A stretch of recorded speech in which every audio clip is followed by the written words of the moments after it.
Hello, hi, வணக்கம். இது உங்களுடன் பேசுகிறது உங்கள் கௌரி. இது என்னோட நியூ வீடியோ சேனல் தான்.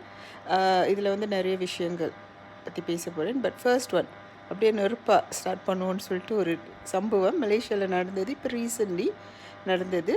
அது என்ன சம்பவம்னு நான் சொல்லாதுக்கு வந்து please like and share this video. Okay, இந்த வீடியோ வந்து நான் ஃபர்ஸ்ட் பார்ட் வந்து இப்போ ஒரு 1 மினிட்ல போட்டுருவேன். மற்ற நெக்ஸ்ட் வீடியோஸ் வந்து கொஞ்சம் லாங்காக வந்து எக்ஸாக்ட்லி அந்த குரோனாலஜி என்னென்ன நடந்துச்சு, ஏது நடந்துச்சு, ஏன் நடந்துச்சு, அதோட விளைவுகள் என்னன்னு சொல்லிட்டு, அதோட சேதங்கள் என்னன்னு சொல்லிட்டு நான் போடுவேன். ஸோ அது கண்டினியூ பண்ணுறதுக்கு நெக்ஸ்ட் வீடியோ வந்து கண்டிப்பாக நான் லாங் வீடியோ ஷார்ட்ஸில் போடாமல் வீடியோவில் போடுவேன். ஸோ அது வரைக்கும் இந்த சேனலில் வந்து ட்ரூ இன்சிடென்சஸ் நடக்கிற. ஸோ உங்களோட ஆதரவு, உங்களோட சப்போர்ட் எனக்கு ரொம்ப தேவை. அப்போ தான் எனக்கும் ஒரு என்கரேஜ்மெண்ட் மாதிரி இருக்கும். அது வரைக்கும் பாய் அண்ட் தேங்க்யூ.